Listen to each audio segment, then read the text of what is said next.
China, etc. And low-density polyethylene is the material used today very widely. About 1 million ton worldwide use as a mulching film, which results huge plastic waste because you can use these films only twice.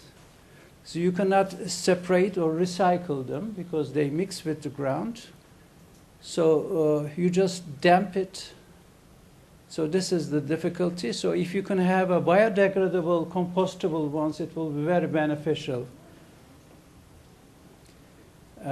So Naksan was one of the main producers of mulching films.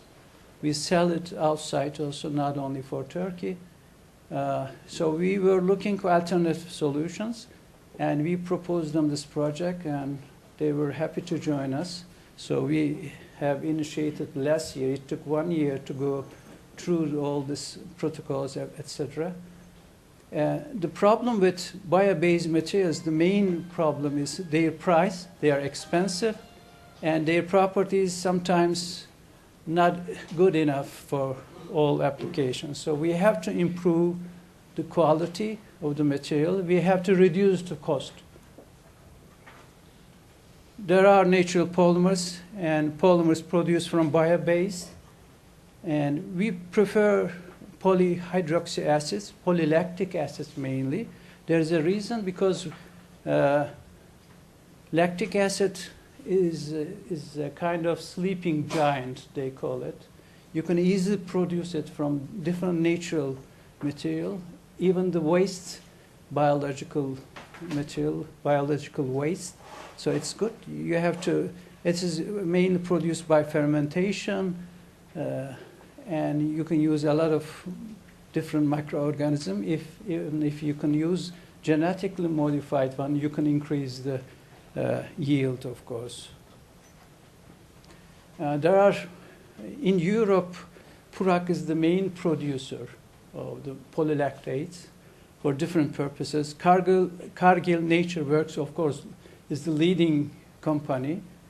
And there are, L-lactic acid is the natural product. There are also some D-lactic acid.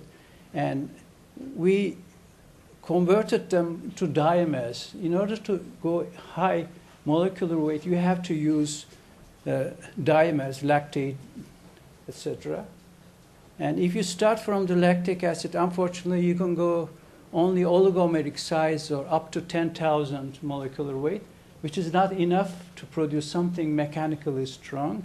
So you have to think about this. If you start from the lactic acid, you can go only polylactic acid with smaller molecular weight. And this is tricky. One of the points should be dissolved. You can go through dimers. Cargill is using dimers today, but it gives an extra process, which is expensive.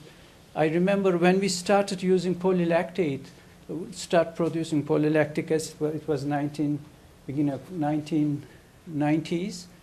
I had a Chinese PhD. We learned a lot from him, how to synthesize lactic acid. Then our main area using polylactic acid, polylactate, was medical applications. We produce a lot of biodegradable materials. Some of them reach to commercial production, sutures, screws, etc. You can start from the same material, and you can produce a lot of soft and hard tissue repair, depending on the molecular weight and composition of polylactate. We use caprolactone and glycolate also together. And this was the main reason. I remember when we buy dimer at that time, at the beginning, it was about 100 Deutsche Mark per kilogram. The polymer was 4,000 Deutsche Mark, something like that. It was almost impossible to use it as a commodity polymer. So, but it's changed now.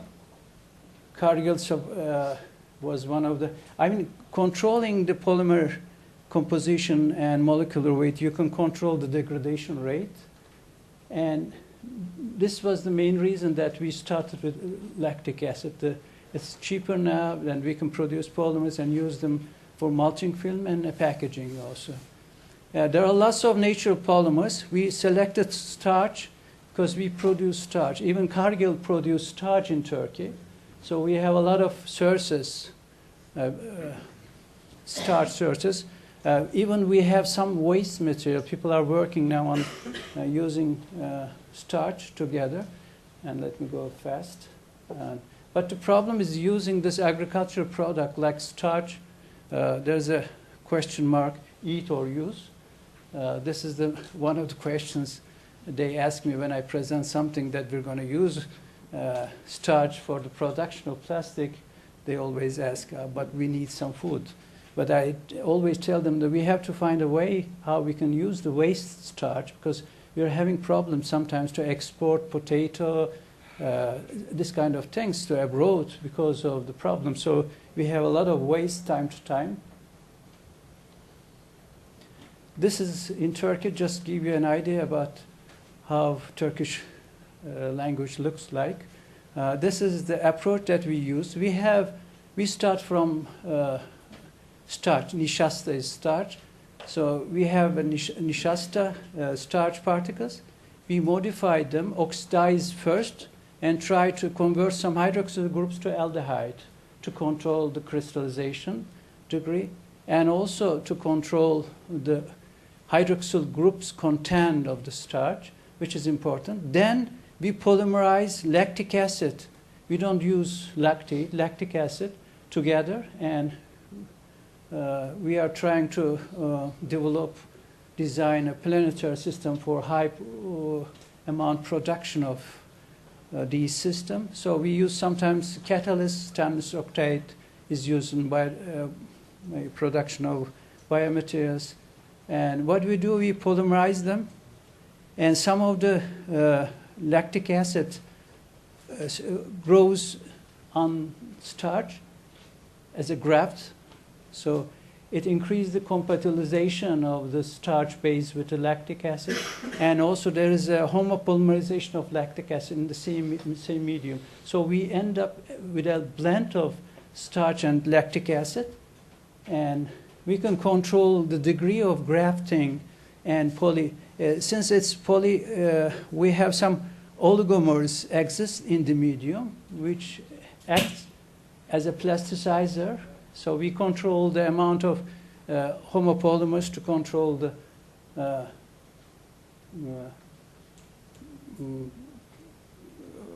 plastic film properties. We use also, in order to increase, we have, it is also a part of the project, we prepare nanocomposites, and we even trying to add some silver nanoparticles within the filler. And we modified, and the difference that we use is here. When you prepare organophilic clay, we use a special ammonium compounds. We can add some we polymerize lactic acid. So we graft oligolactic acid on the fillers.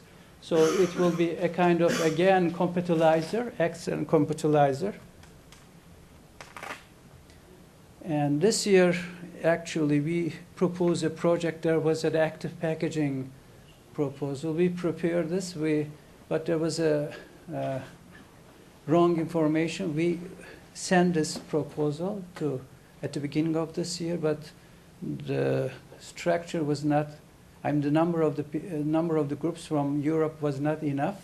So we have this project. We're going to submit again. If you want to talk to me today, I will be happy.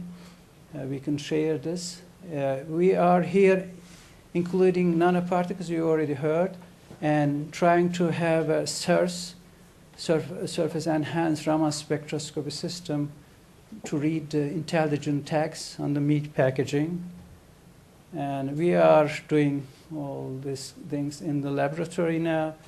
This is the Naxan facilities. They have a huge facility in Gaziantep. Unfortunately, near the Syria border. Nobody knows what's going to happen, but it's one of the big cities in the southeast of Turkey. And these are my email address. Thank you very much for your kind attention.